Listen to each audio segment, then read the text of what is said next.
नमस्कार दोस्तों, मेरा नाम है संदीप कुमार और आज हम बात करने वाले हैं राष्ट्रीय हित के बारे में, नेशनल इंटरेस्ट। हम लोगों ने जो है यूजीसी नेट का सिलेबस स्टार्ट किया हुआ है और इसमें जो हमारा ये टॉपिक है ये है थर्ड टॉपिक का सब पार्ट है, ये नेशनल इंटरेस्ट। वो जो है आज हम लोग करने वाले हैं। तो इसमें हम लोग देखते हैं कि राष्ट्रीय हित के परिचय देखेंगे पहले हम लोग। तो राष्ट्रीय हित क्या है? तो राष्ट्रीय हित एक अत्यंत महत्वपूर्ण अवधारणा है जो किसी राष्ट्र की विदेश नीति, सुरक्षा नीति और आर्थिक निर्णयों और सामाजिक मूल्यों को दिशा देता है। जो हमारे राष्ट्रीय हित होते हैं वो हमारी विदेश नीति को, सुरक्षा नीति को और आर्थिक निर्णय, जो भी हमारे आर्थिक निर्णय होते हैं और सामाजिक मूल्य होते हैं, उन सबको जो है दिशा देने का काम करते हैं हमारे राष्ट्रीय हित। यह एक ऐसा सिद्धांत है जो राष्ट्र को वैश्विक मंच पर अपने अस्तित्व की रक्षा, आत्मनिर्भरता को बढ़ावा देने और अपने नागरिकों के कल्याण हेतु निर्णय लेने की आधारशिला प्रदान करता है। कौन करता है? राष्ट्रीय हित। राष्ट्रीय हित ही हम लोग जो है वैश्विक मंच पर अपने अस्तित्व की रक्षा करने, आत्मनिर्भरता को बढ़ावा देने और अपने नागरिकों के कल्याण हेतु निर्णय लेने की आधारशिला को प्रदान करता है। आगे हम देखते हैं कि राष्ट्रीय हित की परिभाषा क्या है। राष्ट्रीय हित का तात्पर्य उस समग्र उद्देश्य से है जो किसी राष्ट्र की संप्रभुता, अखंडता, सुरक्षा, आर्थिक समृद्धि और सांस्कृतिक पहचान और वैश्विक प्रभाव को बनाए रखने और बढ़ाने के लिए आवश्यक होते हैं। उसे जो है राष्ट्रीय हित कहा जाता है। यह उस दिशा का संकेत है जिसमें राष्ट्र की समस्त नीतियां और कार्य संचालित होते हैं। अब इसकी जो है हम लोग एक डेफिनेशन देख लेते हैं। हेर्शल स्प्राउट ने अनुसार कहा है कि राष्ट्रीय हित वह प्राथमिक उद्देश्य है जिसमें प्रत्येक देश अपनी विदेश नीति के माध्यम से प्राप्त करना चाहता है। तो इसमें हम लोगों ने देखा राष्ट्रीय हित की परिभाषा। अब हम आगे देखते हैं कि राष्ट्रीय हित के प्रमुख घटक कौन से हैं। इसके कंपोनेंट्स देखते हैं अभी हम लोग। सबसे पहला है अस्तित्व और सुरक्षा। अस्तित्व और सुरक्षा देखते हैं कि यह किसी राष्ट्र का सबसे प्राथमिक और मौलिक हित होता है। कौन सा? अस्तित्व। उसके अस्तित्व को बनाए रखना और उसकी सुरक्षा को बनाए रखना किसी राष्ट्र के सबसे प्राथमिक और मौलिक हित होता है। इसमें बाहरी आक्रमण से रक्षा, आंतरिक विद्रोह से पर नियंत्रण, सीमा सुरक्षा और राजनीतिक संतुलन बनाए रखना शामिल है। अब उदाहरण देखते हैं कि भारत का परमाणु हथियार विकास कार्यक्रम पाकिस्तान और चीन के संदर्भ में उसकी सुरक्षा नीति जो है उसका प्राथमिक हित है। क्योंकि अगर पाकिस्तान के पास भी परमाणु हथियार है और चीन के पास भी परमाणु हथियार है, इसलिए जो है परमाणु हथियार बनाना भारत की जो है सुरक्षा नीति के लिए परम आवश्यक है। उसका प्राथमिक हित बन जाता है बैलेंस ऑफ पावर के लिए। अगर इंडिया भी जो है अपना परमाणु हथियार कार्यक्रम नहीं विकसित करता तो कहीं ना कहीं उसकी जो है आंतरिक यानी सुरक्षा जो है, सिक्योरिटी जो है, उसको कहीं ना कहीं इससे भारी नुकसान झेलना पड़ सकता है। इसीलिए भारत का प्राथमिक जो उद्देश्य है, हित है, वो अपना परमाणु कार्यक्रम को तेज करना है ताकि पाकिस्तान और चीन के जो है बैलेंस ऑफ पावर कर सके और उसको एक डेटरेंस दे सके कि मेरे पास भी परमाणु हथियार है। इसीलिए ये जो है भारत का प्राथमिक और मौलिक हित बन जाता है। अभी देखते हैं हम लोग राजनीतिक स्वतंत्रता और संप्रभुता। प्रत्येक राष्ट्र का यह हित होता है कि वह बाहरी हस्तक्षेप से मुक्त रहे, कि उसके जो है अंदरूनी मामलों में कोई भी बाहरी देश जो है हस्तक्षेप ना कर पाए। यह उसका जो है राजनीतिक स्वतंत्रता संप्रभुता का होती है। इससे मुक्त रहे और अपनी नीतियां स्वतंत्र रूप से बना सके। उसकी जो भी नीतियां हैं वो अपने स्वतंत्र रूप से बना सके, कोई बाहरी हस्तक्षेप उसमें न हो पाए। उसके बाद देखते हैं हम इसमें संयुक्त राष्ट्र, G20 और SCO, शंघाई सहयोग संगठन जैसे संस्थाओं के सक्रिय भागीदारी शामिल है। उदाहरण देखते हैं कि भारत गुट निरपेक्ष आंदोलन यानी नाम का नेतृत्वकारी भूमिका निभाई है। नाम क्या है? गुट निरपेक्ष आंदोलन। जिस टाइम जो है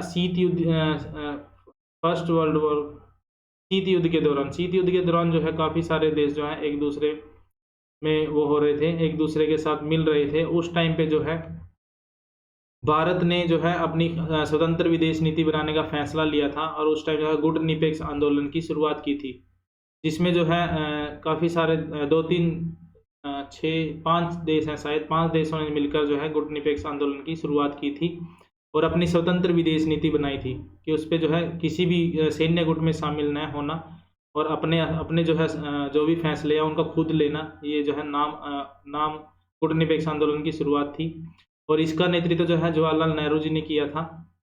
तो उनको जो है इसका मिलता है। स्वतंत्र विदेश नीति को बनाए रखना जो है गुटनिरपेक्ष आंदोलन का मेन मोटिव था।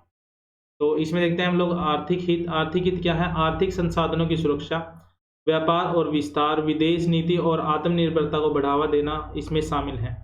इसमें क्या है? मेक इन इंडिया, आत्मनिर्भर भारत, सागरमाला और स्टार्टअप इंडिया जैसे कार्यक्रमों का उद्देश्य इस हित को साधना है। आगे हम देखते हैं, आगे क्या है? सांस्कृतिक और वैचारिक हित। सांस्कृतिक और वैचारिक हित कौन से हैं? अपनी सांस्कृतिक विरासत की रक्षा करना, अपनी जो सांस्कृतिक विरासतें हैं उनकी रक्षा करना, भारतीयता के मूल्यों का प्रसार करना, जो भी भारतीयता के मूल्य हैं उनका प्रसार करना और वैश्विक पटल पर सकारात्मक छवि बनाना इसमें शामिल है। अब देखते हैं भारत की सॉफ्ट पावर। योग, आयुर्वेदिक, बॉलीवुड और धर्मनिरपेक्षता इसके उदाहरण हैं। आगे देखते हैं हम लोग वैश्विक प्रभाव और कूटनीतिक स्थिति। अंतर्राष्ट्रीय संगठनों में नेतृत्व की भूमिका निभाना और निर्णयों को प्रभावित करने की क्षमता बढ़ाना। उदाहरण के तौर पर देखते हैं संयुक्त राष्ट्र सुरक्षा परिषद में स्थायी सदस्यता भारत की मांग रही है ताकि भारत जो है अब एक वैश्विक शांति स्थापित करने के लिए एक महत्वपूर्ण भूमिका निभा सके। अगर भारत को जो है स्थायी संयुक्त राष्ट्र में सुरक्षा परिषद में स्थायी सदस्य मिल जाती है तो इसमें आगे देखते हैं हम लोग राष्ट्रीय हित के प्रकार देखते हैं हम लोग कौन कौन से प्रकार होते हैं राष्ट्रीय हित के। सबसे पहले देखते हैं प्राथमिक हित। प्राथमिक हित कौन से होते हैं? राष्ट्र की रक्षा, अखंडता और राजनीतिक अस्तित्व के लिए अनिवार्य होते हैं, जो होते हैं प्राथमिक हित कहलाते हैं। उदाहरण के लिए भारत की सीमा सुरक्षा भारत का प्राथमिक हित है, तो इसके लिए भारत कुछ भी कर सकता है अपनी सीमा सुरक्षा के लिए, तो ये प्राथमिक हित है। इसके ऊपर जो है भारत जो है कोई भी अगर भारत की सुरक्षा को लेकर जो है फैसला होगा तो उस पर सबसे पहले भारत अपने हितों को देखेगा, दूसरी बातों को बाद में देखेगा। अगर भारत के जो है सुरक्षा को लेकर हितों में टकराव होता है तो भारत उसके लिए किसी भी सीमा तक जा सकता है। तो ये होते हैं भारत के प्राथमिक हित। आगे देखते हैं हम लोग महत्वपूर्ण हित यानी कि द्वितीयक हित जो होते हैं वो देखते हैं हम लोग। वे उद्देश्य जो आवश्यक तो हैं, जो देश के लिए आवश्यक है लेकिन आवश्यकता अनुसार बदल सकते हैं। जो ये सेकेंडरी उद्देश्य वे होते हैं जो आवश्यक है, देश के लिए आवश्यक है लेकिन उनको जो है बाद में भी पूरा किया जा सकता है, लेकिन आवश्यकता अनुसार बदल भी सकते हैं, तो वो होते हैं सेकेंडरी उद्देश्य। उदाहरण के लिए व्यापार समझौते और पर्यावरण नीतियाँ। पर्यावरण नीति और व्यापार समझौते ऐसे व्यापारिक हित होते हैं, महत्वपूर्ण हित होते हैं जिनको जो है आवश्यक है देश के लिए, लेकिन उनको उनके अंदर जो है थोड़ा बहुत बदलाव करके भी उनको प्राप्त किया जा सकता है, वो सेकेंडरी हित में आते हैं। इसके बाद आता है स्थायी हित। स्थायी हित जो है परमानेंट इंटरेस्ट जो होते हैं उनके बारे में है, जो समय के साथ नहीं बदलते और वो जो है स्थायी रहते हैं, उनको जो है स्थायी हित कहलाते हैं। जैसे स्वतंत्रता और संप्रभुता, ये किसी भी तरीके से नहीं बदल सकते। कोई भी देश नहीं चाहता कि उसकी स्वतंत्रता जो है खत्म हो जाए, वो एक स्थायी हित है, उसको बदला नहीं जा सकता। वैसे ही संप्रभुता भी ऐसा ही एक स्थायी हित है जिसको जो है परमानेंट इंटरेस्ट है, जो बदला नहीं जा सकता। कोई भी देश नहीं चाहेगा कि उसकी स्वतंत्रता और संप्रभुता को बदला जाए।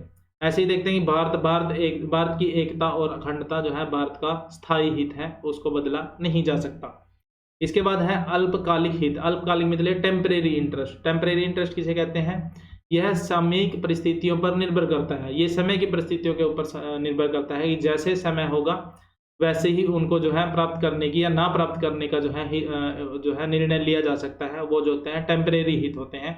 उदाहरण के लिए किसी युद्ध या आर्थिक संकट के समय लिया गया निर्णय, किसी युद्ध के समय या आर्थिक संकट के समय जो निर्णय लिया जाता है वो जो होता है टेम्परेरी हित के लिए हित को साधने के लिए लिया जाता है, उनको जो है हम लोग टेम्परेरी हित कहते हैं। अब देखते हैं भारत की राष्ट्रीय हित की समकालीन चुनौतियां क्या क्या है।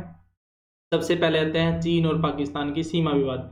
आप लोगों को पता है कि भारत के चीन और पाकिस्तान के साथ हमेशा से ही स्वतंत्रता के बाद से ही जो है पाकिस्तान के साथ जो है सीमा उसको लेकर संघर्ष चलते रहते हैं। उसके बाद जो है चीन के साथ भी जो है बाद में सीमा को लेकर विवाद चलता रहा। डोकलाम और गलवान जैसी घटनाएं राष्ट्रीय सुरक्षा के हितों को प्रभावित करती हैं। उसके बाद देखते हैं आतंकवाद।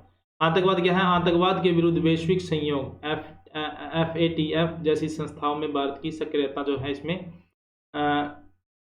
ये जो है भारत की जो है हितों के लिए चुनौतियां बनते जा रही हैं। उसके बाद है ऊर्जा संसाधनों की उपलब्धता, कच्चा तेल, प्राकृतिक गैस पर आयात निर्भरता को कम करना जो है भारत की राष्ट्रीय हितों को चुनौती बनता जा रहा है।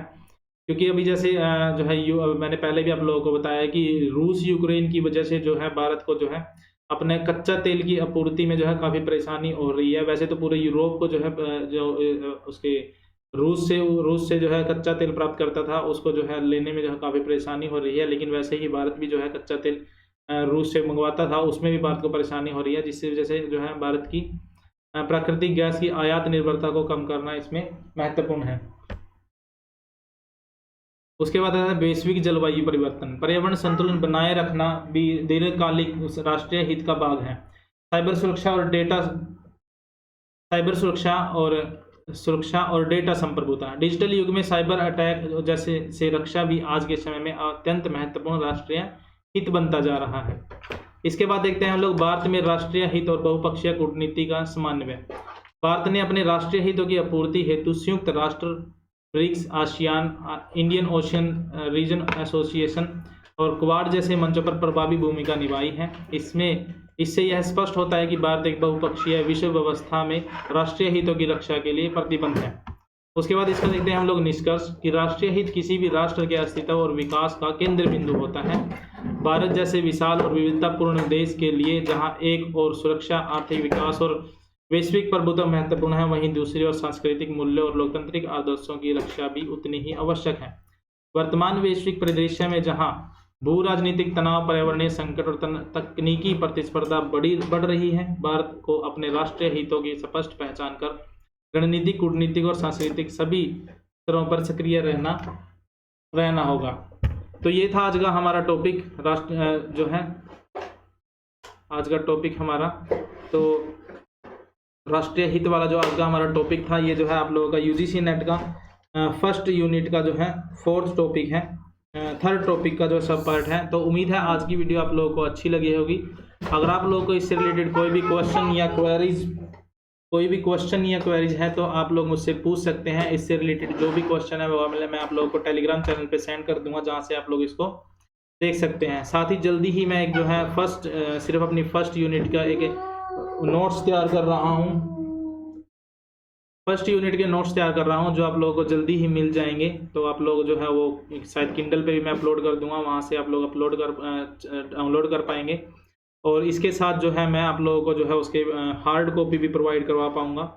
अगर आप पेन ड्राइव में लेना चाहेंगे तो वो भी मैं आप लोगों के ऑप्शन देखूँगा अगर मिलता है तो उम्मीद है आज की वीडियो आप लोगों को अच्छी लगी होगी। अगर अच्छी लगे तो लाइक, शेयर एंड सब्सक्राइब जरूर करें। मिलते हैं हम लोग नेक्स्ट वीडियो में। Thanks for watching, bye bye.